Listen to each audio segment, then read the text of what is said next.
tu te rends compte que du coup, si les gens comprenaient ça, il n'y aurait personne qui serait malade. Bah ouais, c'est incroyable. Si tu savais, si tout le monde pouvait comprendre ça. Ouais.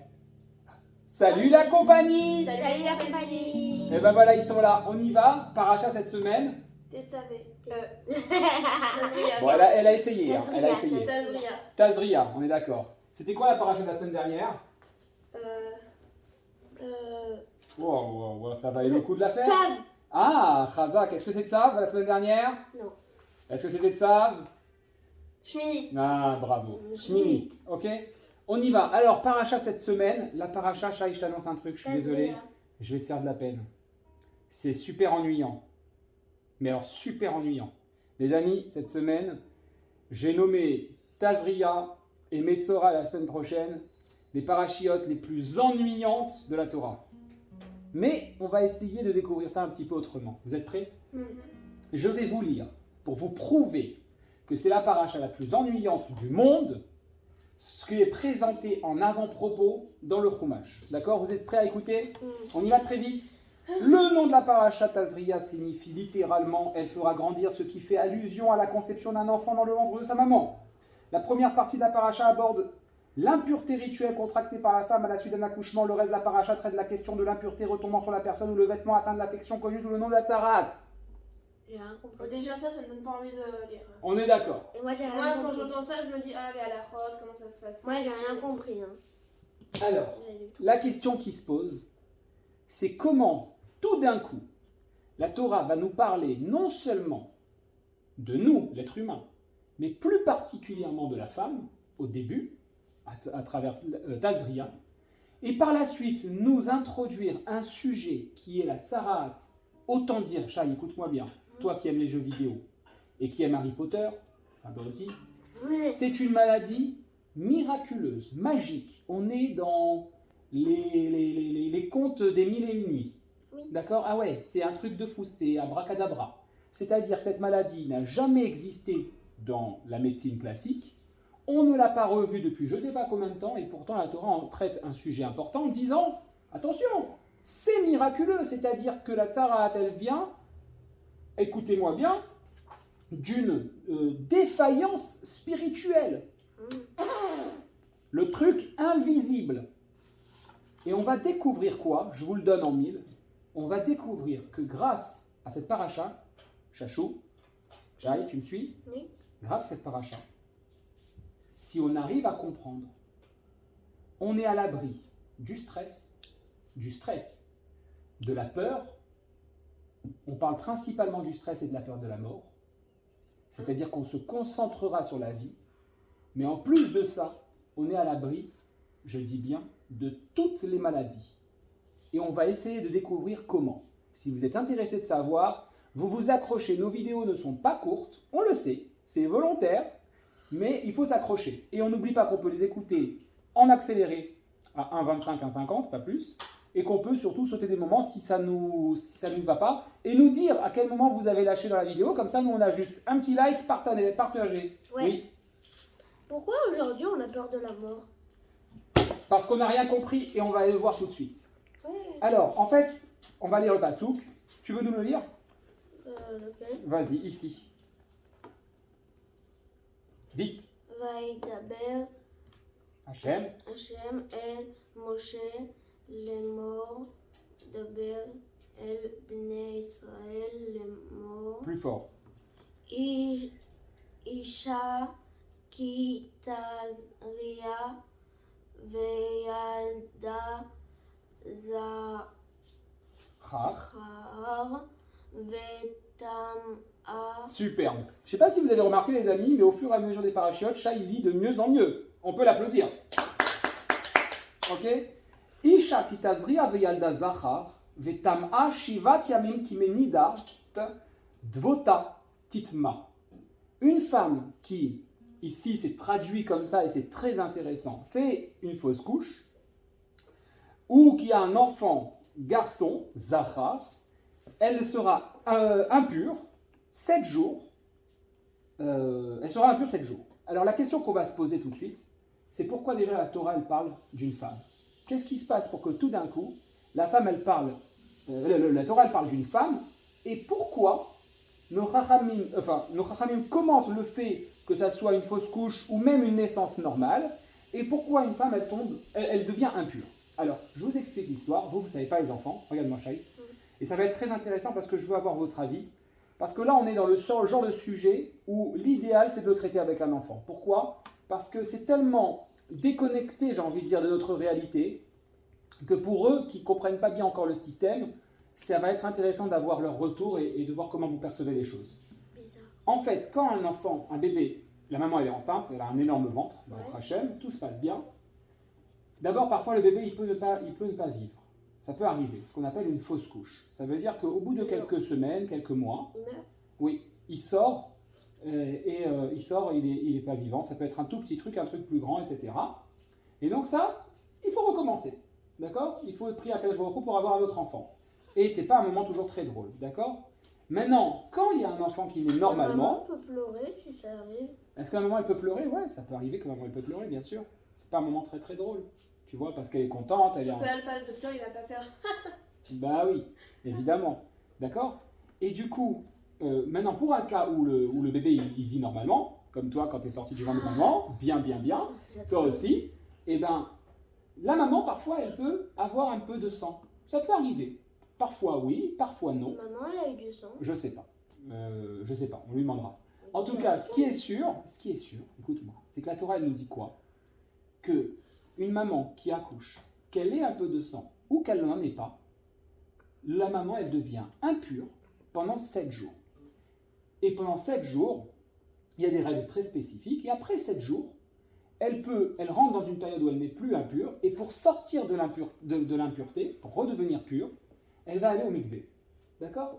Maintenant, la question qui se pose. Qu'est-ce qu'on en a à faire de savoir que tout d'un coup, une maman, elle devient impure? Et qu'est-ce que ça veut dire d'être impure? On n'est pas impur, c'est n'importe quoi. Ça devrait être l'inverse. Tu viens de donner une vie, donc tu devrais être avec la main au coude, genre, je sais pas. Top! Exactement, t'entends, Shai? Mais la Torah ne devrait même pas parler d'impureté, c'est-à-dire que c'est... Oui.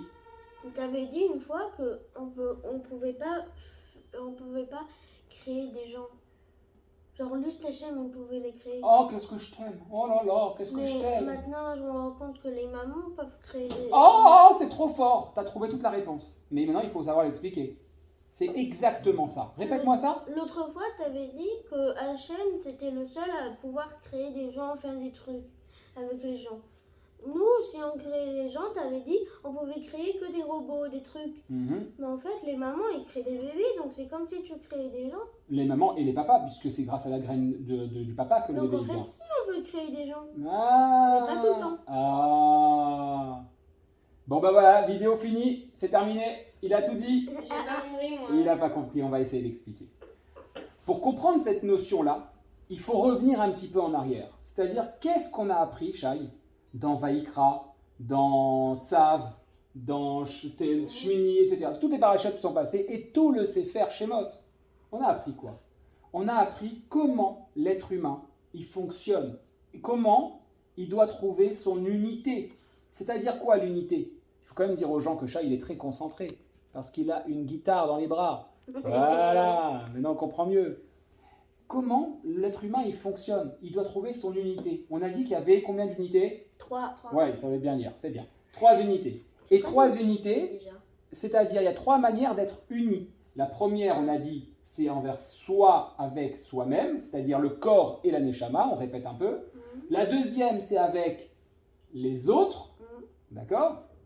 Et la troisième, c'est avec le Boré Haolam, avec Akadosh Baruch Hu. Et il n'y a pas une quatrième? C'est-à-dire quoi? Pourquoi on ferait que avec toi, avec nous-mêmes ou avec Ah bah trouve la quatrième. Ce serait Pourquoi on quoi? ne fait pas les animaux aussi?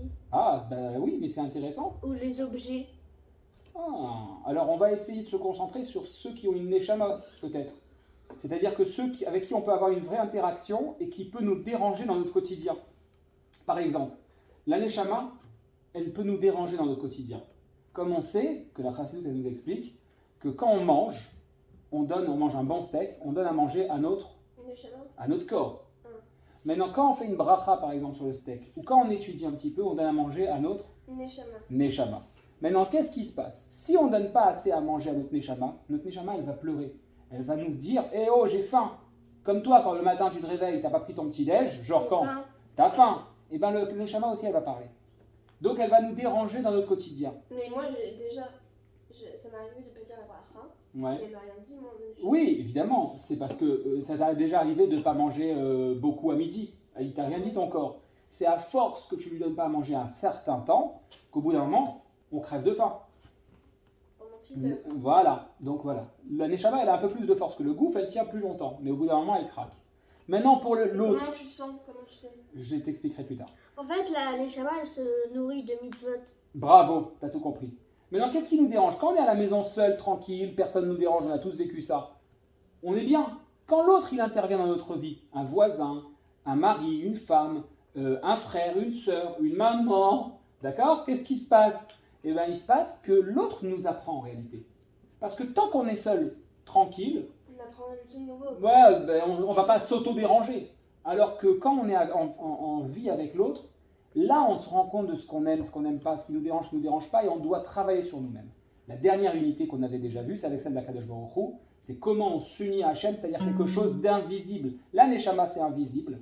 L'autre, si on ne le fait pas rentrer dans notre vie, c'est invisible. Et Akadosh Baruch Hu, c'est invisible. D'accord? Donc, quand on a compris d'où on vient, la Torah, est-ce qu'elle est censée nous apporter?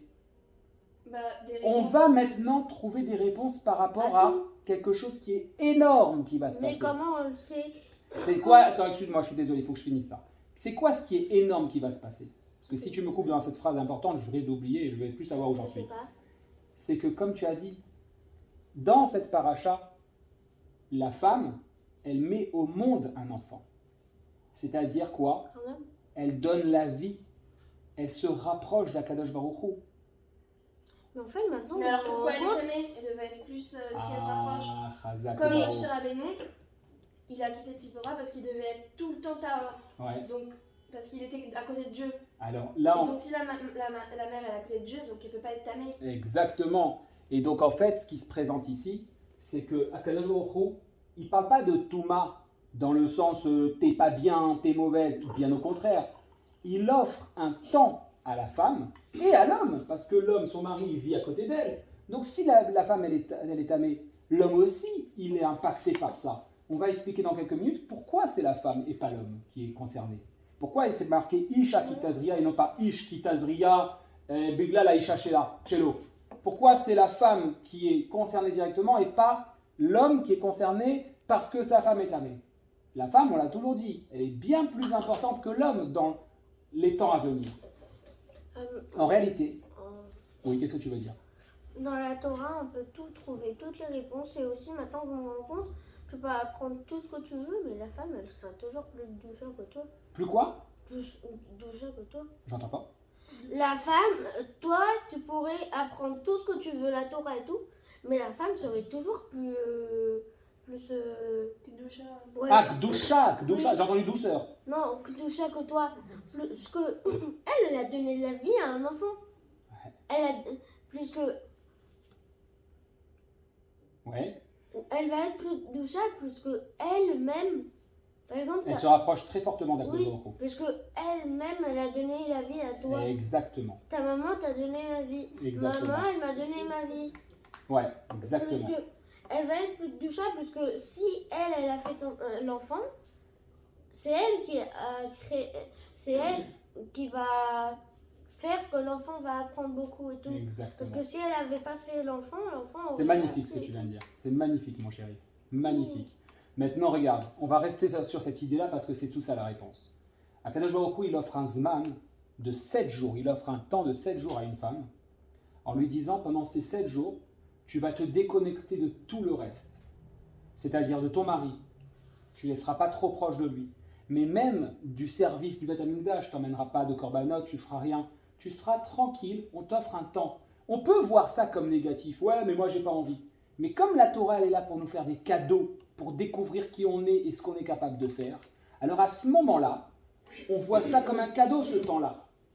C'est un temps où la femme, elle va pouvoir prendre le temps de réfléchir et de se dire, attends, est-ce que je me prends pour Akadosh Baruch Hu? Est-ce que je suis quelque chose de beaucoup plus fort? C'est moi la patronne. On reçoit des messages sous la table, je vous explique même pas. Ok. Ok, c'est trop, il y a trop d'idées là. Oh, il y a des gens qui écoutent derrière et qui nous envoient des messages en nous faisant passer d'autres idées. Moi, on est déjà à 15 minutes de vidéo, alors préparez-vous les amis, on est parti pour 45 minutes. Donc, soit la femme elle va se dire, une seconde, mais moi en fait je suis hyper puissante, je suis comme Akadosh Baruch Hu. Et à ce moment-là, elle serait dans l'erreur. Bah oui, Parce qu'elle fait passer la vie à son enfant, donc elle est censée l'aider à l'éduquer, etc. Et donc qu'est-ce qu'elle va lui transmettre comme message? Je suis la patronne, Je suis Dieu. je suis comme Dieu, peut-être même plus puissant, c'est moi qui t'ai donné la vie.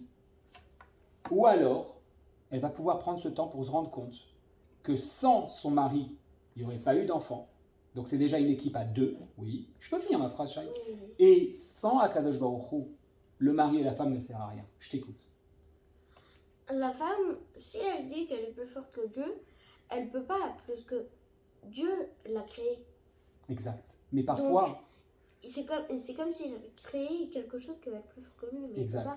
Mais imagine maintenant un homme très riche, il a une tonne d'argent. Les gens viennent lui demander de la tzedaka. Est-ce qu'il ne peut pas se dire, c'est moi le patron, j'ai des millions, je donne à tout celui de toi, mets-toi à genoux, embrasse-moi les pieds, c'est moi qui te donne la tzedaka. Non mais d'accord, tu as compris ce que je veux dire. Oui. Il ne pourrait pas se dire, la gava elle prend le dessus, justement. Oui, Akadosh Baruch Hu, il est là pour nous enseigner quelque chose de très très très puissant.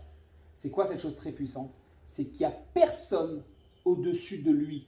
Et que pour avoir un enfant, c'est un mariage à trois. Le papa, la maman et surtout L'enfant. Hachem, Ah, Boré Olam. mais c'est l'enfant.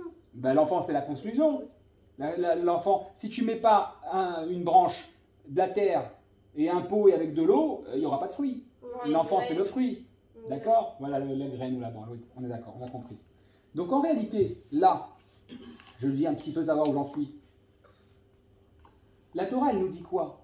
Tu es en train de passer un moment, elle renforce la Emouna de manière énorme parce que elle te dit tu es en train de passer un moment qui est difficile, tu vas donner la vie, sache que tu ne maîtrises rien. Tu ne maîtrises rien, tu as frôlé la mort en donnant la vie. Tu sais que quand une maman elle va accoucher, le papa il fait Tehillim. Parce qu'on sait que c'est un moment très dangereux, c'est un moment où Akadosh Baruch Hu, il peut décider que tout s'arrête, que l'enfant il n'est pas, ou que la maman elle en finit. Encore aujourd'hui avec toute la médecine, avec tout, qu'est-ce qui se passe? Il y a encore des femmes qui sont niftérettes pendant qu'elles accouchent, ça arrive encore. Donc on voit bien que quoi? Mais l'enfant il vit. Ben, parfois oui, parfois les deux ils partent. Parfois il y a des complications. Tu vois, donc c'est difficile. Et qu'est-ce qu'il nous apprend ici à Akadosh Baruch Hu? Il nous dit, regarde, prends 7 jours parce que tu viens de vivre un miracle. C'est moi qui ai décidé que ça vit. Et même si l'enfant n'est pas né, aie confiance. Je vais vous raconter une petite anecdote. Quand tu étais dans ton ventre, Dans mon Bon, ventre. pardon. Ah oui. quand tu c'est étais vrai. dans le ventre de maman, J'avoue, c'est mon petit secret. non, quand tu étais dans le ventre de maman, et on fait une petite pause parce que Chai il veut faire quelque chose. Voilà, petite pause faite. Donc une petite anecdote. Quand tu étais dans le ventre de maman, j'avais appelé mon papa, papy, et je lui avais dit, tu sais, je vais être papa et tout. Ah, il m'a dit Mazal Tov. Et il m'a dit quelque chose, il m'a dit, comme c'était au tout début, il m'a dit, si ça se passe pas bien, parce que mon papa était médecin, ne sois pas inquiet. Je n'ai pas compris au début.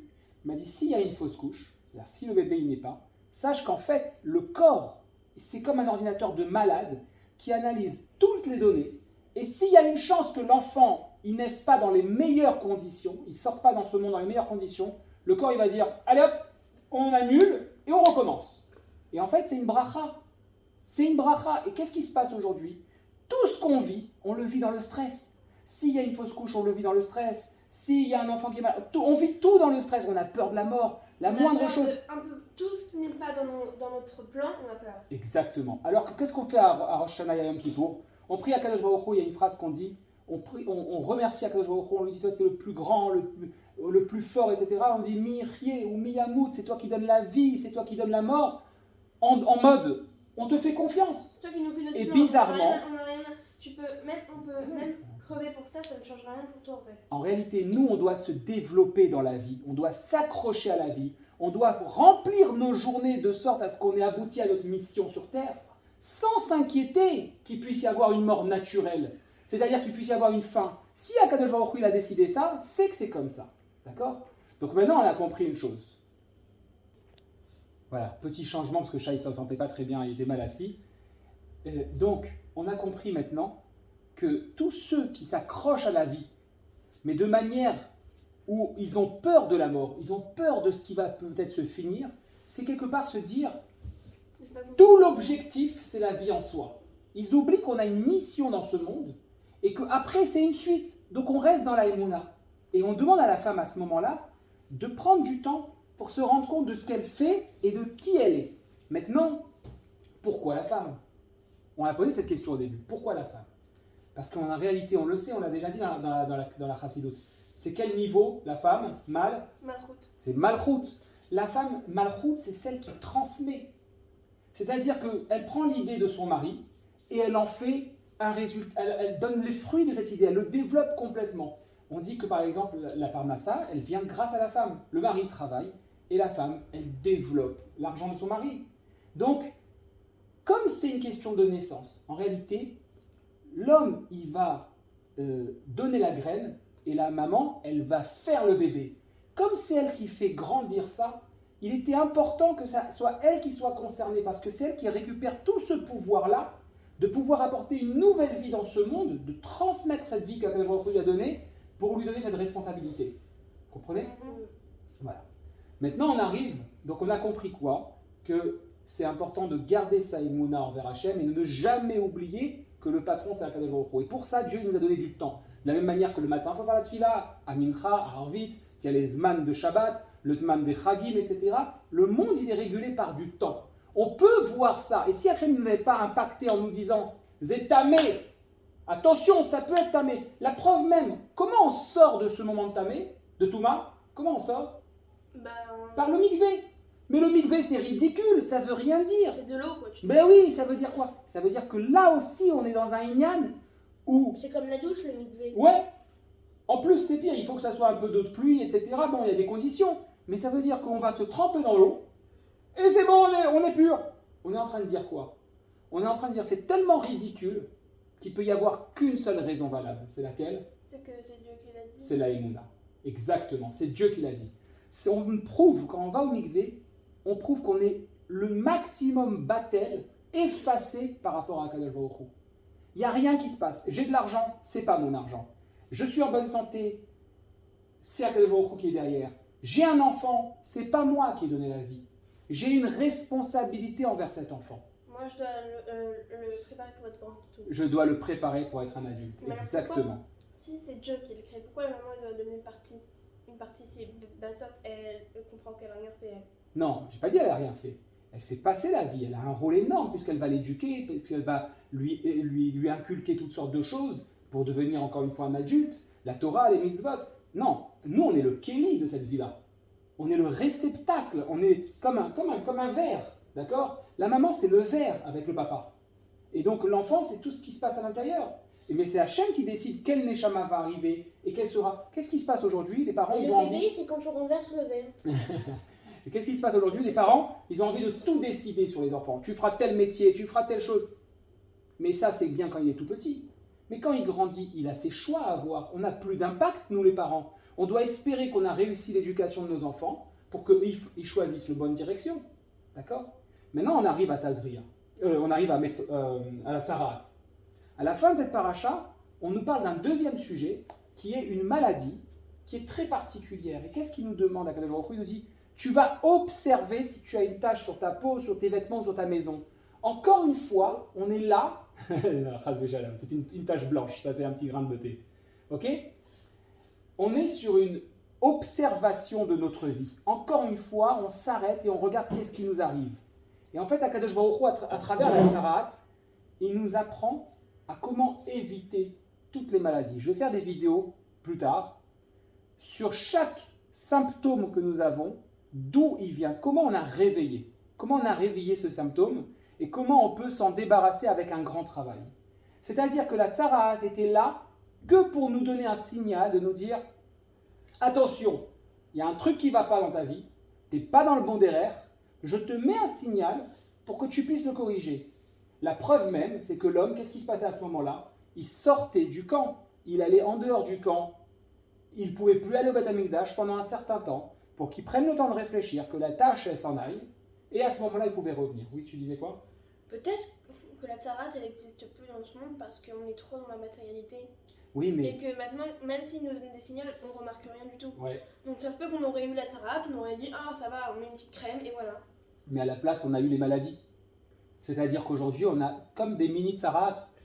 Par exemple, une tache. Et bien, chas v'shalom, quand on a une maladie très très grave que tout le monde connaît, et qu'on fait une radio, on trouve une tache sur la radio. C'est à l'intérieur de nous. Et une tumeur, par exemple, c'est toujours blanc. C'est intéressant. C'est encore une fois un siman. C'est-à-dire que si on comprend ce inyan de malade mental, de se dire que quand on a une maladie quelconque, même un mal de tête, on sait que la mal de tête aujourd'hui, par exemple, c'est une contrariété.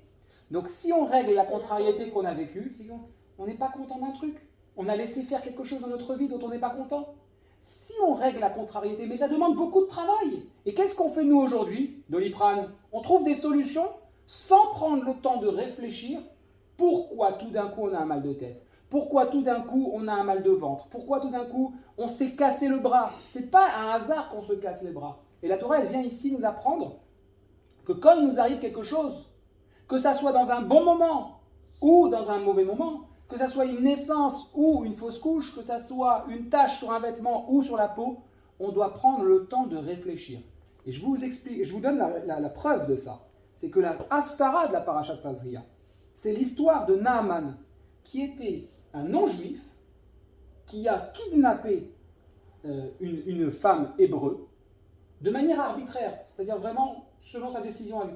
Akadosh Baruch Hu lui a fait naître, contracter la tsarat, c'est marqué ici, du fait de son arrogance excessive. J'ai rien compris. C'est-à-dire qu'il y a eu un homme, il y a une histoire, où c'était un homme, un non-juif, Naaman, qui a kidnappé une femme juive, d'accord, une hébreu. Et comme il a fait de manière arrogante, qu'est-ce que ça veut dire arrogante? Sans pitié. Ça veut dire de manière honteuse. Je suis arrogant, ça veut dire je dis ce que je veux, je fais honte aux gens, etc. Je ne me gêne pas, tu es d'accord? Comme il a fait comme ça, et sans raison directe pourquoi il a kidnappé, Akadosh Baruch Hu il lui a fait déclarer une tsarate sur lui. Pour qu'il se remette, c'est cette maladie, cette tache qu'il y avait sur la peau, les vêtements Mais ou la pour les maison. goïms, il fait ça? Alors, en tout cas, dans cette histoire, c'est ça. Et donc, on voit bien que parce qu'il a agi d'une mauvaise manière, la tsarate, elle est venue. Parce qu'on agit d'une mauvaise manière dans notre vie par rapport à notre dérer, des maladies peuvent venir. On ne dit pas les choses qu'on aimerait dire. On s'en veut, on culpabilise. On a beaucoup de stress. Alors, il y a des maladies qui peuvent arriver. Mais ce ne sont pas des mauvaises choses. C'est simplement pour nous donner un signal pour qu'on se corrige. Le seul souci, c'est qu'aujourd'hui, qu'est-ce qu'on fait? Soit on trouve des solutions, on met des pommades, on prend des traitements, sans prendre le temps de ces 7 jours ou plus de jours parfois pour méditer, pour s'interroger, pour se retrouver et pour guérir naturellement. Voilà les amis, j'espère que ça vous a plu. C'est une paracha qui est de malade. Il y a une surprise cette semaine. La surprise, c'est que pour tous ceux qui sont à Tel Aviv, j'organise un CDR de Pessah. Donc je vais mettre l'affiche là tout de suite. Et vous êtes évidemment les bienvenus pour qu'on fasse la teuf. Ouais. À la semaine prochaine. Shabbat shalom. Ça va,